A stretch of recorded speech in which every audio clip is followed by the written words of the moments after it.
Bismillahirrahmanirrahim. Assalamualaikum warahmatullahi wabarakatuh. Alhamdulillah wassalatu wassalamu ala Rasulillah wa ala alihi wa sahbihi wa man walah wa ba'd.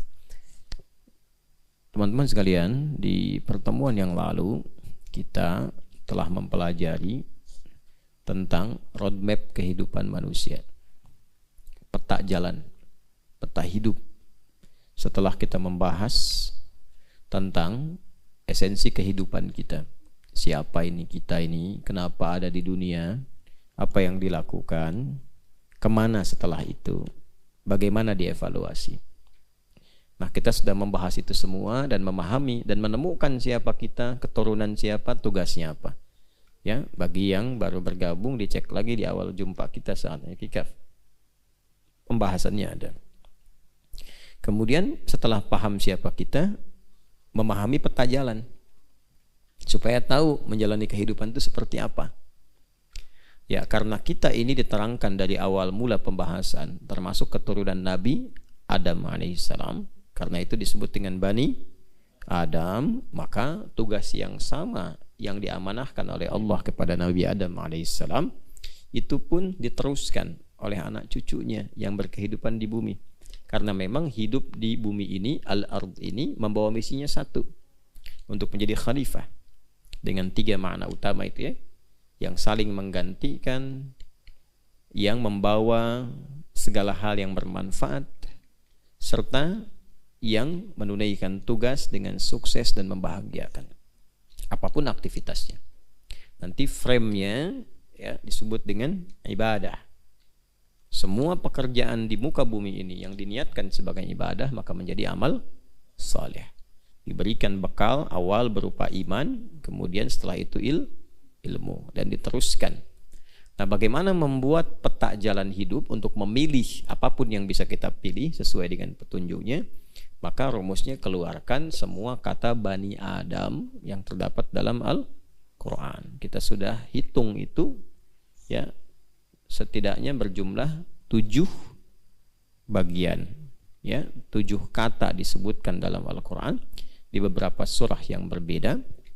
5 menggunakan ya Bani Adam, 2 tidak menggunakan ya, tapi hanya menggunakan Bani Adam.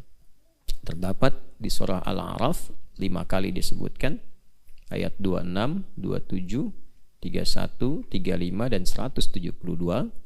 Di surah Al-Isra di ayat ke-70 dan surah Yasin di ayat ke-60. Nah, di pertemuan yang lalu kita sudah mengambil 4 ya. Ya kan? Baik, membahasnya dari surah apa dan ayat berapa dulu? Seingat? Al-A'raf 172. Jadi, sebelum berkehidupan, memulai aktivitas sebagai khalifah di muka bumi dengan 3 misi tadi, sebelum terlahir Allah sudah mengingatkan mengambil komitmen. Ya, yang diberikan bekal iman dulu. Ingat itu ya. Jadi nanti apapun yang dilakukan dalam kehidupan kita itu di muka bumi, tugasnya apapun, maka kalau ingin mudah, ingin lancar, ya, harus diawali dengan iman. Kan belajar pakai iman. Wa ma kana al-mu'minuna liyanfiru kaffah, kan? Kemudian bekerja pakai iman. Ya ayyuhalladzina amanu kulu min thayyibati ma razaqnakum. Kalau kita mulai semua dengan iman, maksudnya menyambungkan, mengoneksikan diri kita dengan Allah, maka oleh Allah akan dibuka semua akses kemudahan-kemudahan dalam berkehidupan. Nah, nanti pembuktian iman itu lahirnya perbuatan yang dinilai benar oleh Allah, dinilai baik. Semua perbuatan yang dinilai baik disebut soleh, amal soleh namanya. Amal itu perbuatan. Kalau Allah nilai itu baik, benar, disifati dengan soleh. Kapan amal menjadi soleh? Kalau pakai iman. Ya, karena itu konsepnya jelas disampaikan dalam Al-Quran. Wal 'asr innal insana lafi khusr illa alladhina amanu wa amilus salihat. Dan kita sudah bahas di pertemuan lalu, setelah kita akan memulai dengan iman itu, maka yang pertama dilakukan bangun konektivitas dengan Allah. Makanya dalam bentuknya apa? Ya, dalam bentuk ibadah pertama yang menyambungkan kita dengan Allah berupa salat. Jadi sebelum memulai aktivitas duniawi kita, bangun dulu hubungan dengan Allah. Nah, iman itu mengoneksikan kita dengan Allah. Bagaimana mengaktifkan sinyal iman? Kan harus aktif. Antum punya handphone, ada sinyalnya, tapi nggak diaktifkan, handphone nggak dinyalain, turn on, nggak dinyalakan. Bisa nggak dipakai untuk komunikasi? Tidak. Nah, cara menyalakan iman itu, ya, mengoneksikan dengan Allah. Itu nanti ada panggilannya panggilan iman. Itulah yang di ayat 31. Jadi dari ayat 172 ke ayat 31. Ya kan? Dari Bani Adam ke ya Bani Adam. Komitmennya Bani Adam. Wa idh akhadha rabbuka mim bani Adam min zuhurihim dzurriyyatahum wa asyhadahum ala anfusihim alastu bi rabbikum. Nah, itu komitmen keimanan, syahadat, persaksian. Setelah itu diaktifkan sinyal imannya. Ya, lewat ayat ke-31. Ya bani Adam khudzu zinatakum 'inda kulli masjid. Cara menerjemahkan yang paling nyamannya, hei semua anak cucu Adam, kalau ada panggilan dari masjid, segera respon, kenakan pakaian terbaikmu. Tuh, menghadap Allah tuh begitu, harus pantas. Ya, kan kita pengen kasyaf, dibuka segala kemudahan, akses. Nah, karena itu ketika menghadap Allah, berpenampilan yang baik. Ya, baik penampilan itu penampilan fisikal, pakai baju yang bagus. Terus komunikasi juga ditata. Ya, Anda bertemu dengan orang-orang makhluk loh di muka bumi, dengan kiai, dengan ustadz, dengan pimpinan perusahaan, dengan tokoh, kan pakai baju bagus, ya kan? Terus kata-katanya diatur kan, supaya lancar, supaya tidak tersinggung. Ini menghadap, menemui pencipta segalanya, Tuhan kita yang hak. Nah, maka harus lebih bagus daripada bertemu dengan manusia. Ini kan penciptanya, Khaliq. Nah, itu kalau pengen dibuka oleh Allah harus begitu. Makanya ulama-ulama kita itu kalau mau menyembah Allah itu Masya Allah. Jadi ada salah satu ulama di Indonesia itu, kalau makan pun makan, itu penampilan dijaga. Ya, nggak pernah makan misalnya pakai pakaian yang kurang layak atau aurat terbuka. Itu makan saja, kalaupun pakai kaos, kaosnya layak. Kalaupun nggak pakai peci, disisir rambutnya rapi. Muridnya bertanya kemudian, mengklarifikasi. Ya, kenapa katanya? Ya, kiai gitu kan, harus seperti itu gitu yang dilakukan, ingin belajar. Ya, kata beliau, saya bukan mengagungkan makanan, ya, bukan mengkultuskan makanan, ya bukan, tapi mengagungkan pemberi rizki. Itu, mensyukuri. Saya sedang bersyukur kepada Allah karena sedang diberi makan sekarang. Jadi cara mensyukurinya itu dengan menggunakan pakaian yang pantas untuk mensyukuri nikmat Allah. Oh, itu susah memang memahami seperti itu. Harus sampai ke taraf ilmu hikmah. Ya, kalau sudah mendapatkan hikmah itu, semua yang kita hadapi itu semuanya kita merasakan anugerah Allah. Jelas ya? Nah, karena itu panggilannya panggilan iman. Dari masjid itu kan ada panggilan kan? Ya kan? Sampai ke telinga kita kan? Telinga bahasa Arabnya disebut udhun. Jamaknya adzan. Adzan kan dari masjid. Adzan itu kan sifatnya panggilan kan? Terus disebutkan nama siapa di situ? Allah. Nah, nama Allah ketika disebutkan itu sedang mengkoneksikan iman, di turn on, diaktifkan iman kita lewat suara itu. Dipijit tuh. Tek. Nyala enggak? Nah, kalau nyala ada getaran di hati. Ya, itu bukan ilmu otak-atik, itu dari Quran surah ke-8 ayat kedua. Al-Anfal ayat 2. Innamal mu'minuna alladzina idza dzukirallahu wajilat qulubuhum. Insan beriman itu kalau sudah ada imannya, ya, diceknya gampang, diaktifkannya gampang. Jika disebutkan nama Allah, ada konfirmasi getaran dalam hatinya. Wajilat qulubuhum, ada getaran di hatinya, di kolbunya. Kan iman tempatnya di kolbu. Karena itu kalau sudah punya iman, dengar adzan beda responnya. Allahu Akbar, nyala. Nah, kan? Nyala imannya. Ya Allah, sudah adzan. Nanti semakin kuat, belum dipanggil sudah nyala, sudah siap-siap. Tapi kalau belum punya iman, nggak akan pengaruh suara adzan tuh. Ini suara apa sih? Gitu. Hah? Karena belum ada koneksinya. Nah, nanti tergantung ini sekuat apa itu iman yang sudah diaktifkan itu. Beda-beda. Antum kan kalau nyalain handphone, ya kan, sinyalnya bisa beda-beda kan? Hah? Ada yang sinyalnya kuat, ada yang sinyalnya biasa-biasa, ada yang sinyalnya lemah. Kalau sinyal lemah, komunikasinya lancar nggak? Nggak kan? Naik turun kan? Ya kan? Sinyalnya kuat, cepet kan, jelas komunikasinya, terang. Nah itu begitu, orang-orang yang imannya itu kuat, nah ini ya dipanggil itu bukan sekedar datang, tapi dia mempersiapkan dengan penampilan yang layak. Gitu. Kenapa? Kenapa? Karena alladzina yadhunnuna annahum mulaqu rabbihim. Gitu. Quran surah ke-2 Al-Baqarah ayat 46. Karena mereka merasa akan menghadap Rabbnya. Karena merasa menghadap Rabbnya yang paling agung itu, maka diperbaiki penampilan, dibagusin. Nah, itu membuka akses. Ya. Gini. Kalian datang ke orang tua dengan penampilan yang bagus, harum gitu. Orang tua senang nggak? Kata-kata sopan, senang nggak? Senang. Dipeluk, dicium, didoain walaupun belum diminta. Kadang-kadang dikasih uang saku. Gitu ya. Allah itu punya sifat Rahman dan Rahim.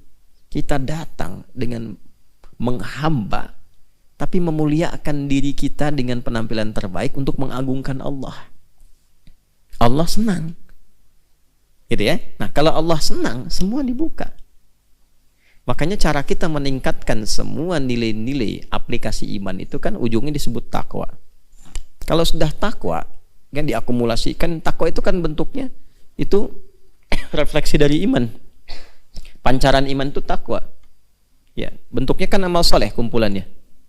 Salat, infak, puasa, zakat itu dari iman semua.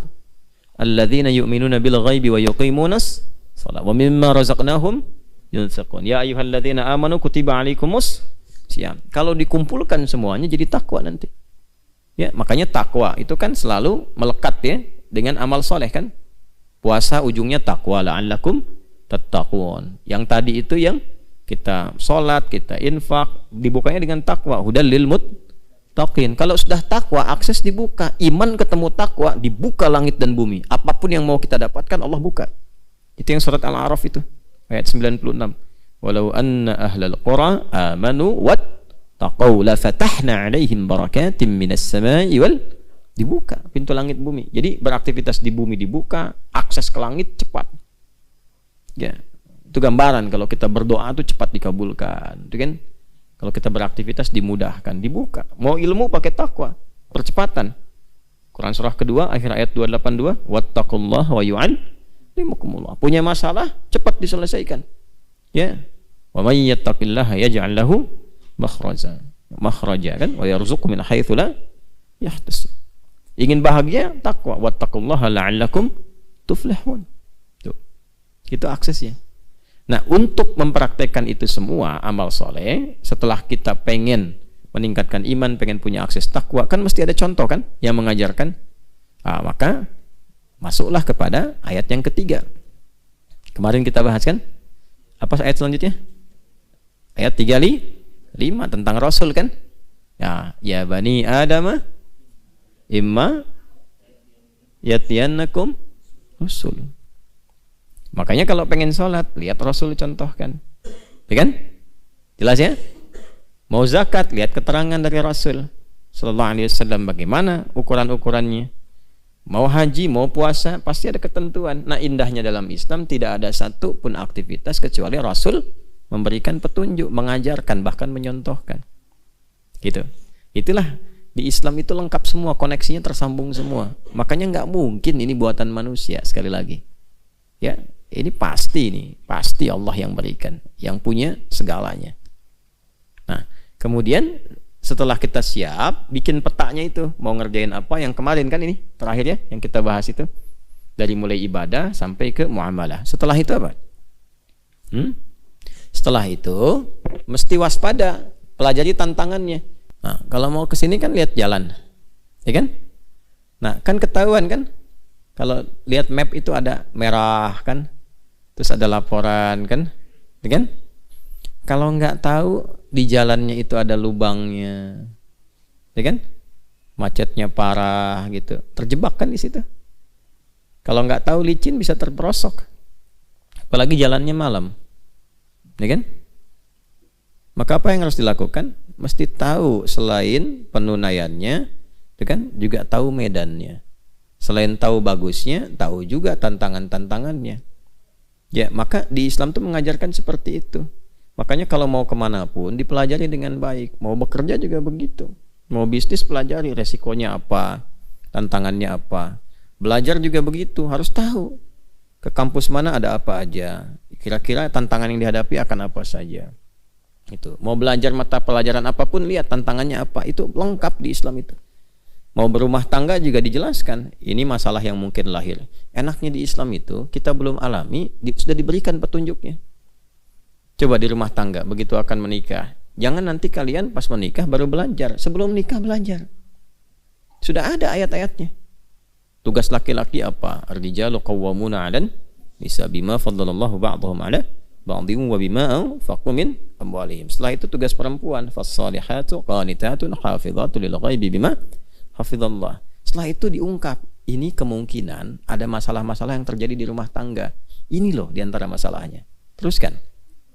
Wallati takhafuna nusyuzahunna fa'idhuhunna. Kemudian wahjuruhunna. Kemudian fil madaji wadribuhunna. Itu urutan-urutannya. Ini kemungkinan akan ada salah komunikasi gitu. Ya kan? Kemungkinan akan diem-dieman. Tuh. Kemungkinan awas hati-hati, ada kontak fisik tuh. Kalau ada kontak fisik mana yang ditoleransi, harus seperti apa? Jangan sampai menyakiti. Ya, kemungkinan ada yang nggak selesai masalahnya di antara suami istri, mesti ada pihak-pihak lain yang memberikan solusi. Siapa yang harus dipilih? Ayat nanti 35-nya. Fa in khiftum shiqaqa bainihima fab'athu hakaman min ahlihi wa hakaman min ahli. Ada lengkap semua. Di Islam tuh indah, lengkap. Ya. Ya, balik lagi. Nah, maka disampaikan setelah ada petunjuk dari Rasul, dijelaskan kepada kita ada tantangan nanti yang akan mengganggu. Jangan dikira diminta sholat, Rasul contohkan, kita kerjakan lancar begitu aja. Tidak, akan ada pengganggu. Dan sudah mendeklar kepada Allah, dia akan mengganggu.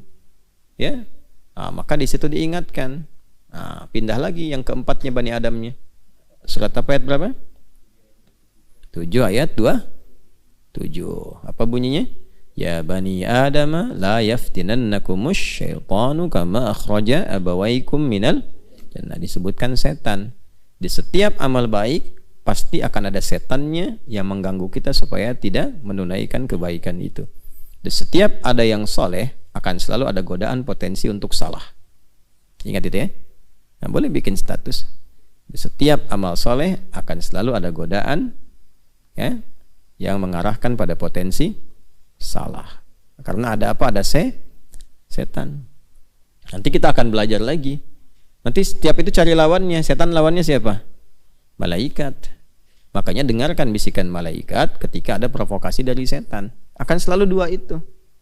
Ya, kalau kalian misalnya keluar mau pakai sendal orang, itu pasti ada dua bisikan. Yang satu pakai aja dulu, ntar kan tinggal bilang setelah itu. Yang satu akan bilang jangan. Bagaimana kalau meninggal saat dipakai? Kan belum izin. Tuh. Nah, yang baik itu malaikat. Yang jelek setan. Jelas? Maka malaikat disebutkan 88 kali di Quran, setan disebutkan 88 kali.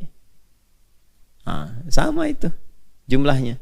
Artinya dalam setiap perbuatan kita, itu malaikat selalu mendorong untuk baik. Tapi saat yang bersamaan, setan juga selalu memprovokasi.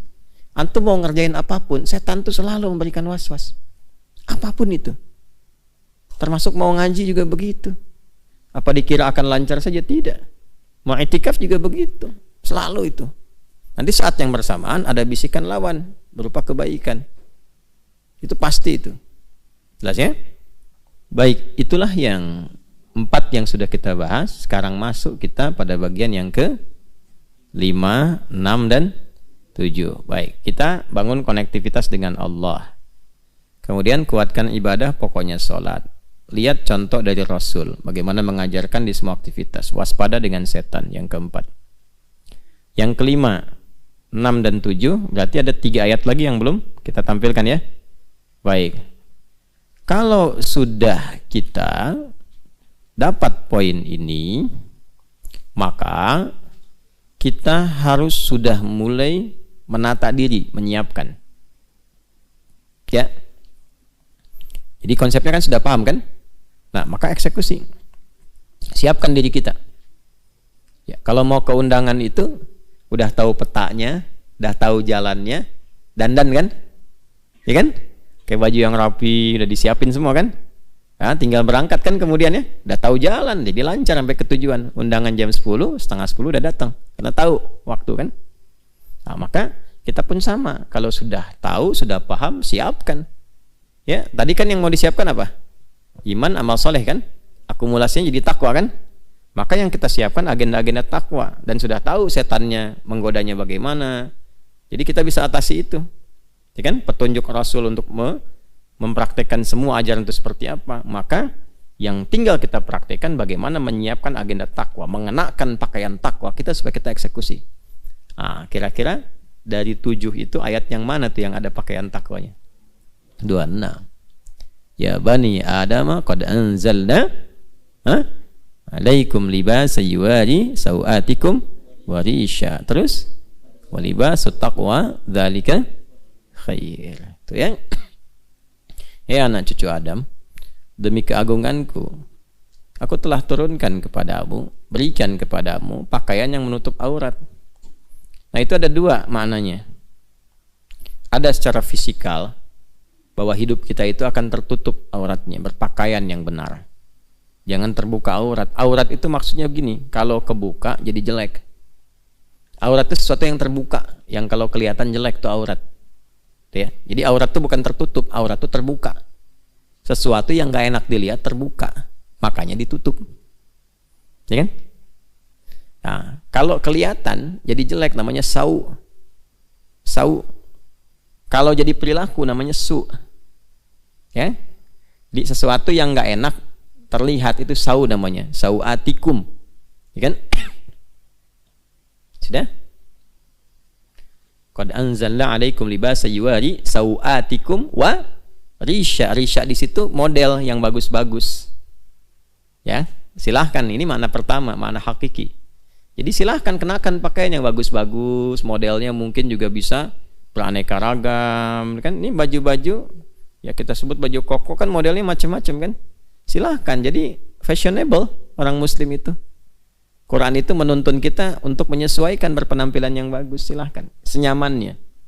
Ya, mungkin beraneka ragam budaya bisa macam-macam pakaiannya. Di Indonesia saja kan Masya Allah, Jawa dengan Sumatera dengan Kalimantan punya khasnya kan. Nah, tapi pakaian khas itu jangan sampai sebagus-bagusnya tapi aurat kebuka. Ya, aurat-aurat pokok yang nggak enak dilihat, lihatnya aja nggak enak gitu kan. Ya, oh tapi kan itu biasa aja, berarti kebanyakan lihat yang nggak bagus. Karena kalau kebanyakan lihat, nanti mata itu sudah nggak sensitif lagi. Gitu. Kalau orang lihat gambar-gambar yang buruk, kebanyakan lihat nggak sensitif lagi, malah terus dianggap biasa nantinya. Ya, ada orang nonton video porno atau lihat misalnya pornografi, gambar-gambar nggak elok. Awal-awal itu pasti ada penolakan. Karena sau ketika dipraktekkan su, tapi kalau keseringan dianggap biasa. Maka orang-orang yang menganggap normal aurat itu kebanyakan lihat yang salah. Makanya matanya nggak peka dengan yang benar. Ya kan? Itu pakaian terhormat kok. Iya, di kalangan Anda yang biasa ngelihat yang salah. Gitu kan? Paham ya? Nah, tapi kalau kita kembalikan pada cara yang benar, tertutup. Kan fitrah manusia itu sebetulnya kalau melihat sesuatu yang tak pantas dilihat, sensitif tuh, nggak enak ngelihatnya. Ya, ngapain sampai dibuka-buka begitu, gitu kan? Nah, dan seterusnya lah. Kita nggak usah bandingkan dengan makhluk-makhluk lain. Ya, cukup kita berperilaku sebagai manusia aja. Nah, Allah itu mengatur kita supaya tampil bermartabat dan membedakan dengan makhluk-makhluk yang lainnya.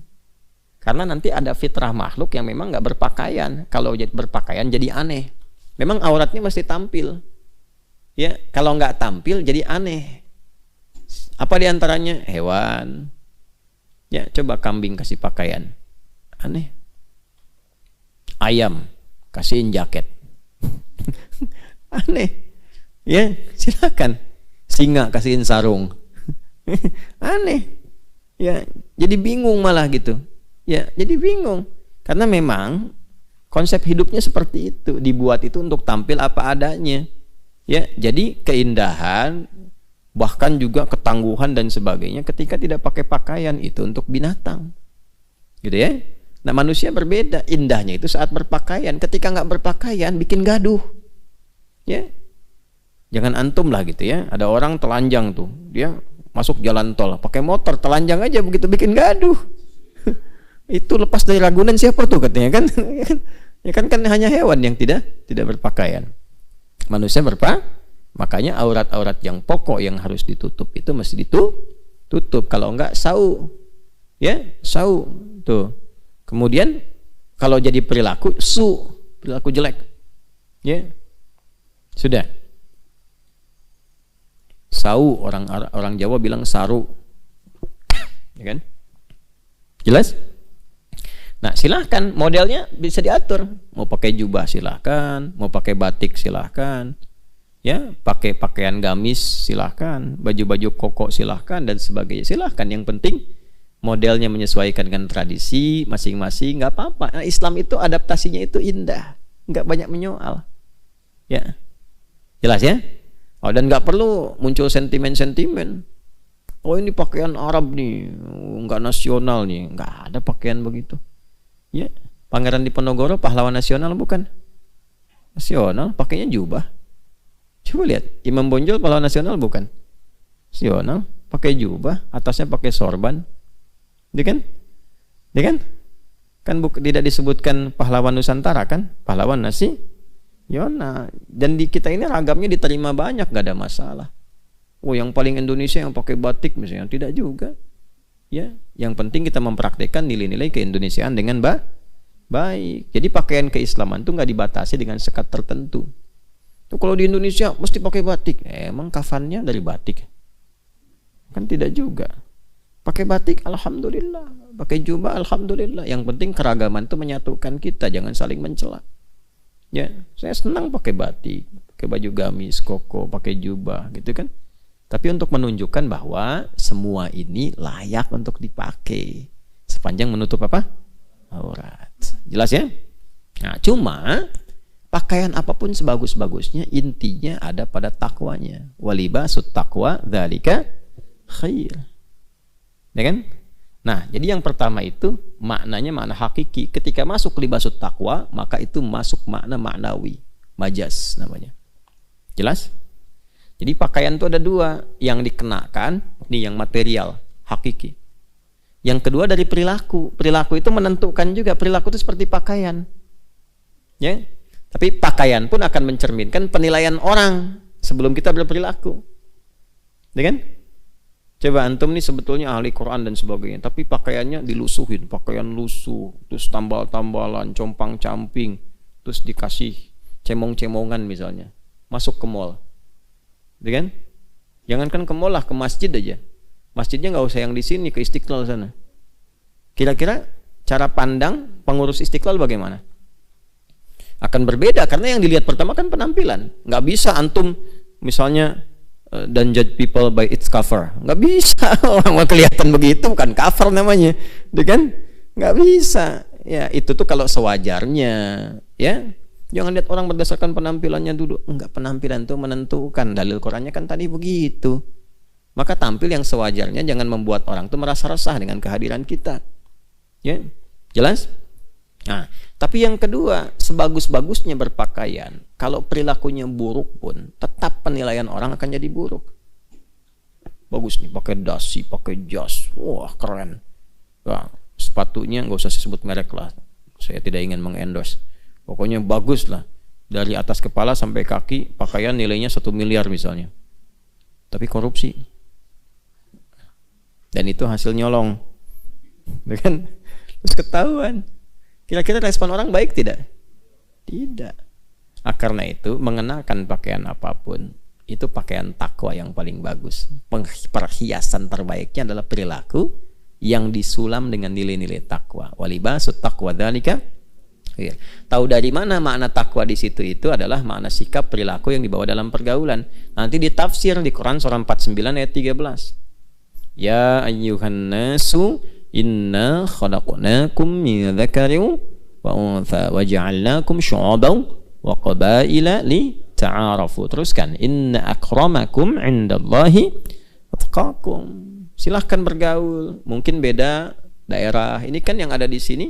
Ya, Santi-Santi PKU ini kan nggak ada di daerah yang sama semua.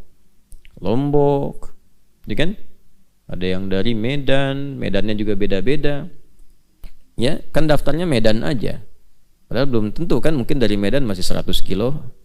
Itu kan? Masih sekian jauh.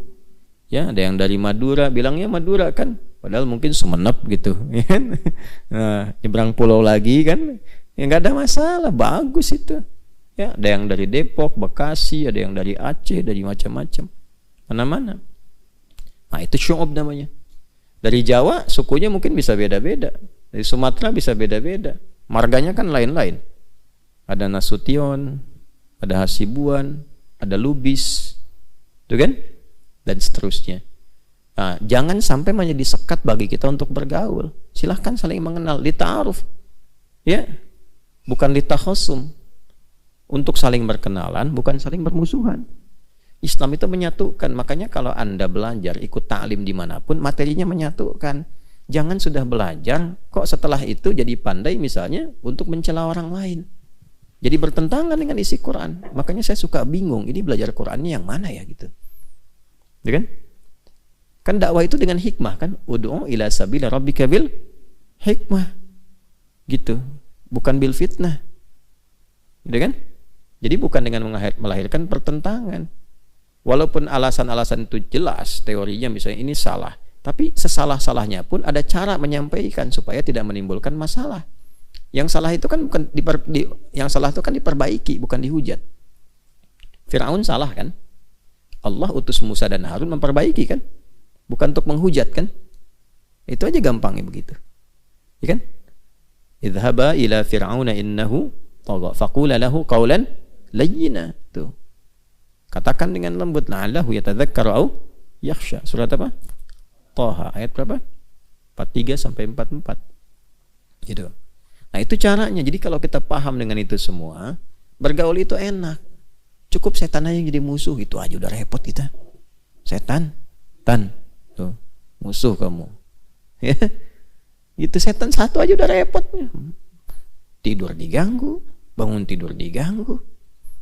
Ya. Single diganggu, ya kan jomblo dengan single beda kan, ya kan? Berumah tangga diganggu, ya kan? Mau kerja diganggu, ngajar diganggu, repot memang setan satu tuh. Terus mau nambah musuh, capek, apa nggak capek hidupnya begitu? Terus ngaji lagi, kenapa ngaji jadi tambah musuh? Ngaji itu tambah teman, tambah kawan, tambah objek dakwah. Bagaimana bisa begitu? Inna akramakum indallahi atqakum, kalau takwanya muncul. Makanya belajar pakai takwa, beramal pakai takwa. Jelas ya? Nah, jadi kita sudah tahu tadi koneksi imannya, cara mengaktifkannya, contohnya, kemudian tantangannya, musuhnya. Lalu kalau sudah tahu petanya, bikin peta hidup dong. Roadmap kan judulnya roadmap sekarang itu. Ya kan?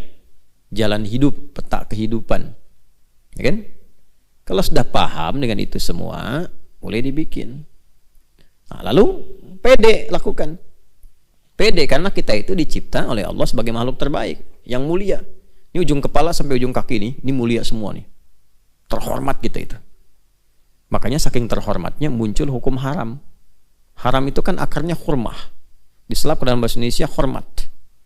Kenapa muncul haram? Supaya menjaga kehormatan kita. Karena kita dari lahir sampai berkehidupan, sampai pulang, oleh Allah itu spesial dibandingkan semua makhluk yang lain, dimuliakan, statusnya terhormat.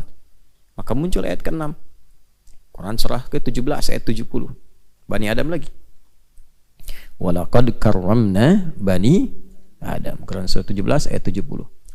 Walaqad karramna Bani Adam. Itu pakai lam dan qad tuh, pakai taukid dan tahqiq. Ada ayatnya paling kanan di pertengahan di mushaf. Walaqad karramna bani Adam wa hamalnahum fil barri wal bahr wa razaqnahum minat thayyibati wa faddalnahum ala katsirin mimman khalaqna tafdila. Ada ayatnya enggak? Nah, itu. Jadi kita sejak dicipta itu sudah fisiknya sempurna dan sumpahnya dengan 3 risalah nabi yang viral di surat At-Tin surah 95, wat-tini waz zaitun, risalah Nabi Isa alaihissalam, wa turisi di Nabi Musa alaihissalam, wa hadzal baladil Nabi Muhammad sallallahu alaihi wasallam, laqad khalaqnal insana fi ahsani taqwim. Itu fisiknya sempurna. Kesempurnaan di situ, takwim itu maksudnya kesempurnaan fisik yang sesuai dengan maslahat hidup. Jadi ukurannya itu bukan cara pandang manusia, ukurannya ukuran Allah yang mencipta sesuai dengan maslahat hidupnya. Karena itu nggak boleh dirubah. Ya. Walaupun nanti secara tampilan fisik itu bisa beragam. Mata ada yang hitam, putih, ada yang hijau, ada yang kelihatan biru. Ya. Kulit beda-beda. Ada yang ya putih, ada yang sawo matang, ada yang matang banget, gitu kan? Ada yang hitam, ada yang ungu, ada. Jadi kalau Anda ke Sudan itu di salah satu distrik itu ada yang iklimnya itu begitu panas tuh, cuacanya panas banget. Ya, itu beda-beda panasnya kadarnya. Ada yang standarnya cuma ya 23, 25. Ya, di Afrika jangan semua dilihat hitam, banyak yang putih. Di Libya banyak yang putih, ganteng-ganteng. Ya, saya nggak sebut perempuan ya, laki-lakinya aja. Mesir juga kan Afrika, Afrika Utara. Gitu kan? Ya. Sebab perempuan tuh kasihan, dan kadang kasihan tuh maksudnya begini, ke kitanya bukan ke perempuannya. Bisa jadi kalau nggak bisa jaga hati, fitnahnya banyak. Ngelihat yang cantik bisa jadi salah, syahwat muncul. Lihat yang jelek, ngejek. Kan sama aja dosanya. Sama-sama dosa kan? Coba lihat. Ya, kalau Anda bercanda dengan yang jelek, ngejek kan sebenarnya. Ya kan? Tapi kalau dengan yang cantik jadi syahwat kan? Nah, makanya pandai-pandai jaga itu tuh, jaga hati, jaga syahwat. Makanya laki-laki aja lah gitu ya. Contoh. Nah, ada yang panasnya sekitar 36, 37 ya.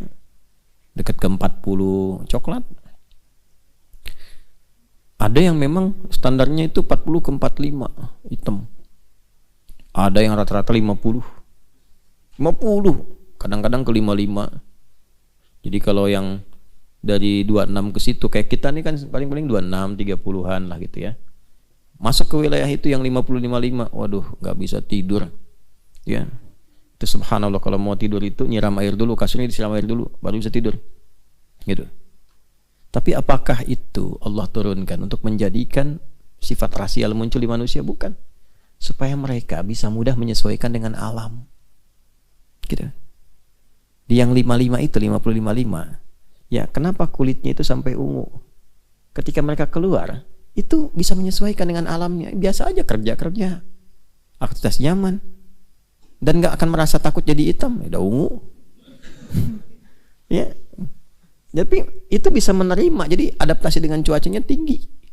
Dan masya Allah hemat, masak telur taruh dikit di luar sebentar matang balik lagi.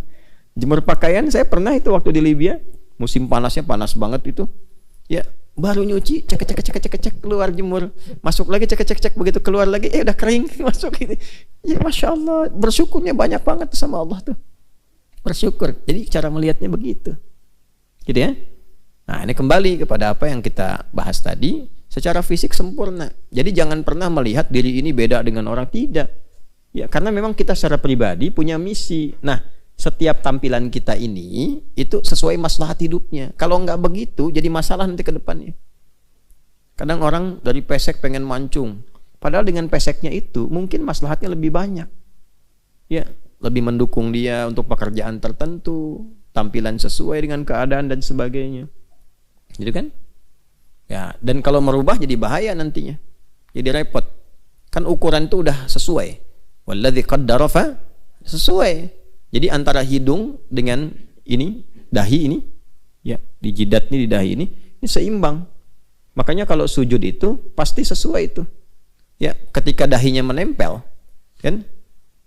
Umirtu atau umirna, Ibnu Abbas radhiyallahu taala anhuma, umirna an nasjuda bi sab'ati a'dha. Kita diperintahkan untuk sujud dengan 7 anggota tubuh kan? 1 jabhah, kening dahi. Yang kedua 2 telapak tangan, 1 tambah 2 3.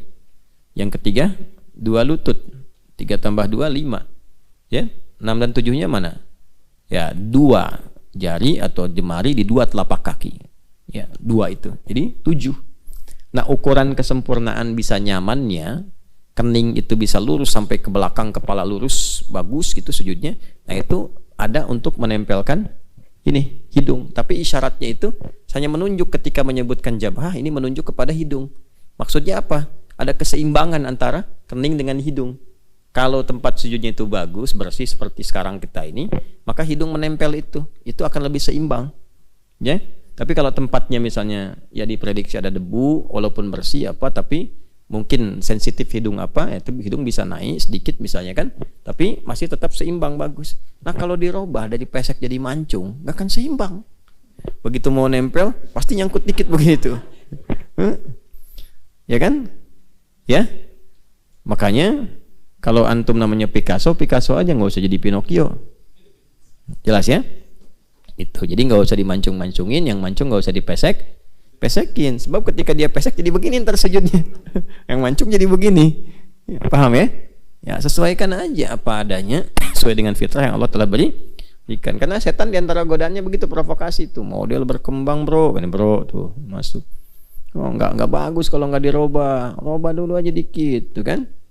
Ya minimal tampilin dulu. Mula-mula tuh cuma nempel-nempel, besok-besok diganti.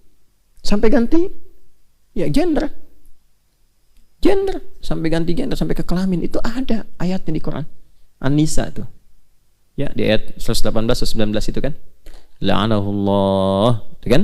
Kemudian apa, la'anahullah, terus ala la'attakhidanna min ibadika nasiban mafruḍa, teruskan wala udillan lahum wala umanniyan lahum, terus wala amurannahum fala yubattikunna adhanal an'am, teruskan wala amurannahum wala fala yughayyirunna khalqallah. Tuh, itu harus kenal. Makanya kenal setan, mesti kenal. Kalau nggak kenal, nggak tahu was-was setan apa bukan.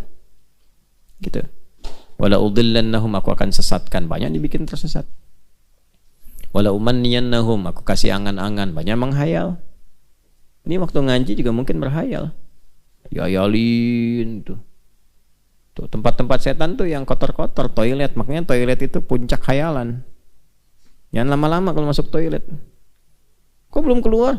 Sebentar, inspirasi lagi datang. Inspirasi, imajinasi, inspirasi apapun nggak ada tuh. Jangan lama-lama toilet, cepat keluar. Udah pasti tuh. Udah pasti, kalau nggak percaya silahkan. Begitu masuk toilet, pub misalnya kan, buang air besar atau apa, itu otomatis tuh setannya masuk, goda. Jelas ya? Nah kemudian yang selanjutnya apa? Ya, yang selanjutnya itu akan didorong juga untuk dekat dengan hewan, tapi hewan-hewan itu nanti ya mungkin ada yang diberi tampilan aneh-aneh, ada yang dirubah, ada yang dilukai, ada yang macam-macam. Ujung-ujungnya merubah diri, ya, merubah tampilan diri. Tampilan diri itu bukan pada yang dibenarkan, tapi pada yang dilarang. Mulai nempel-nempel dulu, pakai tato misalnya kan, ya tato naga, pengen kelihatan serem. Begitu tua jadi cacing, kan keriput terus mengecil. Tuh kan, yang menutup apa namanya tempat wudhu, macam-macam lah, ya habisin.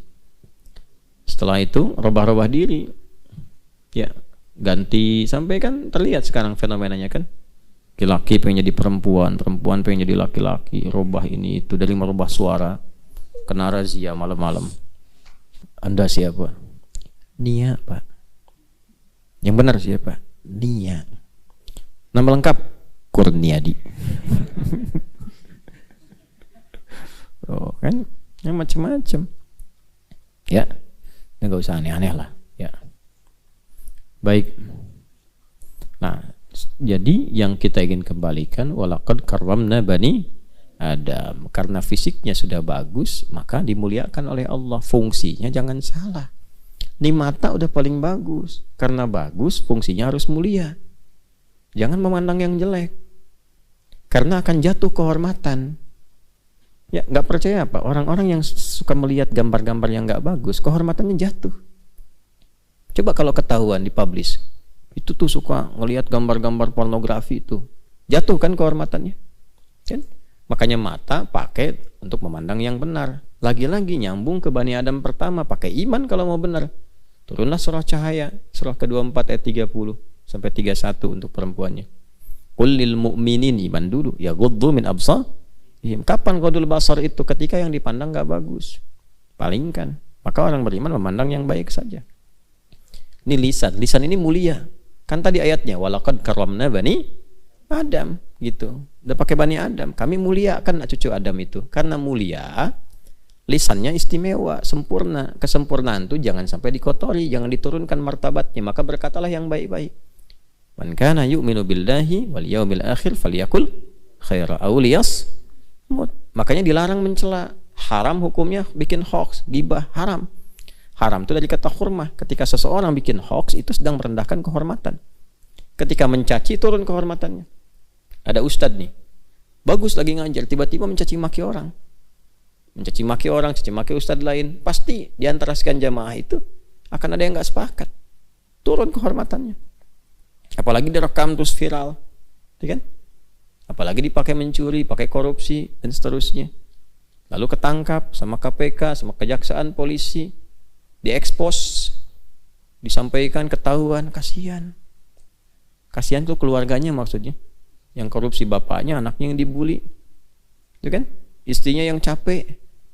Tuh, makanya mesti benar-benar kalau punya akun media sosial mesti ditata, kan punya iman. Jangan sampai bikin konten-konten yang gak bagus. Mau kasih masukan boleh, tapi dengan kata-kata yang baik. Begitu kata-katanya kotor, yang repot orang tuanya kan? Hah? Jelas? Baik ya. Nah itu gambarannya. Dimanapun beraktivitas, mau di daratan, mau di lautan. Kalau ke udara kan nggak mungkin, makanya disebutkannya wa hamalnahum fil bardi wal bahr. Ya. Jadi kalaupun antum di daratan kemana aja, bersikap dengan takwa yang mulia, pasti selamat. Kalaupun ke lautan, ya aktivitas di kapal laut, berenang macam-macam dan seterusnya, cari ikan, ya menyelam dan bersikap dengan baik, termasuk juga pada alamnya. Pada alamnya, naik gunung bersikap baik, jangan jumawa masuk gunung, sombong tersesat nanti. Menyelam juga begitu, banyak jin. Jin itu kan diantaranya menyelam. Di dasar-dasar lautan tuh banyak jin. Apa ayatnya? Yo saya kasih clue-nya. Nabi Sulaiman bisa menaklukkan setan-setan dari kalangan jin yang diantara aktivitasnya menyelam. Ayo. Mana Qurannya nih? Cari kata-kata setan. Nabi Sulaiman menaklukkan setan-setan dari kalangan jin. Ayo surat Saba buka.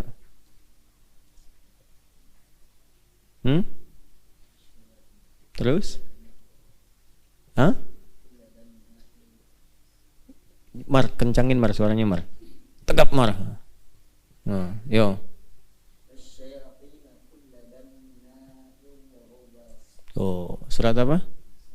Soal ayat 37. Nanti nyambung tuh dari surat Saba, terus juga ke surat Sod juga ada ditemukan. Ya, nanti di surat Saba itu tentang jifanin kal jawab dan seterusnya, kemampuan-kemampuan itu menaklukkan awan dan seterusnya. Nanti di surat Sod dirinci lagi. Ya, ada salah satu di antara aktivitas jin-jin itu yang di lautan terdalam. Di antara untuk menyelam. Ruas itu menyelam ke dalam. Lihat di tafsirnya nanti. Ya, di pegunungan juga sama. Ada bagian dari jin-jin dan sebagainya. Ada. Ya, kalau ngajinya khatam kita nanti insya Allah akan temukan. Cuma bukan pembahasan itu yang sedang kita bahas. Ya, maksudnya apa? Kalaupun beraktivitas di lautan, mencari ikan, sedang diving, menyelam apa, tetap dengan takwa, jangan sombong. Itu ya. Nah, sehingga tampil terhormat dan Allah jaga. Naik gunung juga jangan sombong. Ya, ada adabnya. Demikian seterusnya. Ya, kemudian mencari rezeki karena kita sudah mulia, maka rezekinya pun harus yang baik-baik. Razaqnahum minat thayyibat. Harus yang baik. Kalau nggak baik, berarti imannya bermasalah. Jelas? Nah, udah 6 aja konsisten tuh. Makanya rukun iman ada berapa? 6. Jangan salah. Kan udah dikasih jalan yang benar, petunjuknya ada, rasulnya ada, dijelasin, setannya dijelaskan. Gangguannya begini, udah tinggal tampil aja, terus pede, kita itu makhluk terbaik, pede jalanin, udah 6. Begitu lewat yang 6 dilewatin, disuruh beriman malah kufur, disuruh rendah hati malah sombong, disuruh takwa malah membangkang, itu kan, kriminal dan sebagainya. Maka pulangnya susah. Oleh karena itu dikecam oleh Allah saat pulang. Muncullah surat Yasin, ayat 60 sampai 65-nya itu. Ya, diminta waspada dengan setan malah diikuti. Makanya ketika kembali kepada Allah, dibalikin komitmennya. Ya, alam ahad ilaikum ya bani Adam. Terus Allah ta'budu syaitan. Aku kan udah bilang ke kalian, kan kita udah komitmen. Ahad itu kan mengambil ahdun, ta'ahud itu mengambil komitmen, perjanjian. Kita kan udah ngambil perjanjian. Al-A'raf 1 juga kan ada perjanjian. Jangan diikutin setan. Malah diikutin kalian ini. Yang kalian selalu lakukan itu bangun koneksi dengan aku, dengan ibadah. Wa ani buduni. Hadza siratum mustaqim. Jadi kan? Karena aku udah bilang yang harus kalian lakukan itu aktifkan imannya, perbanyak ibadahnya, ikuti jalan Rasul. Kenapa yang diikutin setan?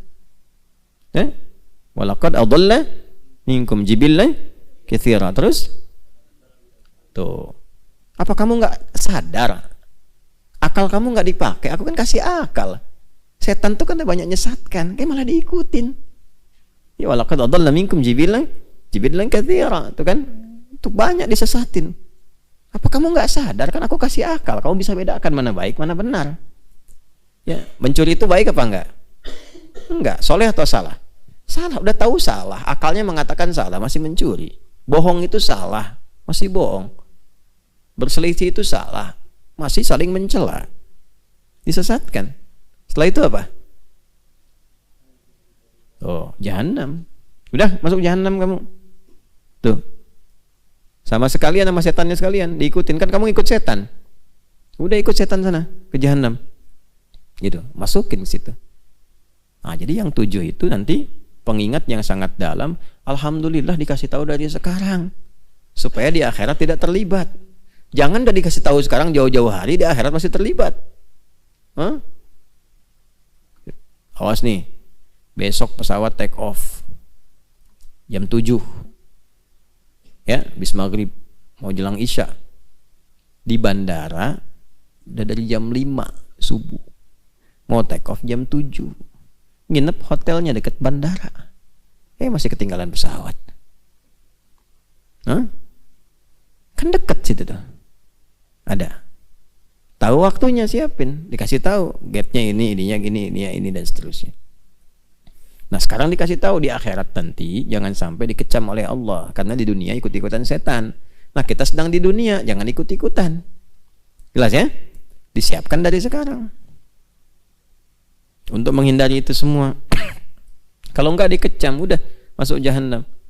Nah itu mulut mau bicara udah nggak bisa. Makanya 65-nya itu al-yauma nakhtimu ala afwahihim. Mulutnya mau protes nggak bisa, buktinya semua kuat, nggak bisa. Udah nggak, bukan waktunya untuk ngeles. Yang bicara tangannya, kakinya udah. Al-yauma nakhtimu ala afwahihim wa tukallimuna aydihim wa tashhadu arjuluhum bima kanu yaksibun. Nah, itulah 7 roadmap kehidupan kita itu. Ya. 7 peta jalan hidup dari mulai lahir sampai dengan kembali kepada Allah. Ya, jadi 7 peta jalan hidup. Kurang lebih itu yang kita bisa bahas. Selesai uraian kita, tinggal kemudian kita turunkan jadi panduan berkehidupan. Apapun yang kita pilih untuk bisa kita teruskan sebelum kembali kepada Allah Subhanahu wa taala. Mohon maaf apabila dalam uraian ada hal-hal yang tidak tepat untuk disampaikan dan tidak sedikit pun dimaksudkan untuk menunjukkan pada sesuatu yang tidak baik, tapi untuk mengingatkan kita semua agar kembali kepada Allah dalam ketakwaan. Allahumma taqabbal minna innaka antas sami'un alim wa tub 'alaina innaka antat tawwabur rahim. Allahumma faqihna fid din wa 'allimna ta'wil. Rabbana atina fid dunya hasanah wa fil akhirati hasanah wa qina adzaban nar. Wa sallallahu ala sayyidina Muhammad wa ala alihi wa sahbihi ajma'in. Wa akhiru da'wana subhanakallahumma wa bihamdika nashhadu an la ilaha illa anta nastaghfiruka wa natubu ilaik. Alhamdulillahi rabbil alamin. Assalamualaikum warahmatullahi wabarakatuh.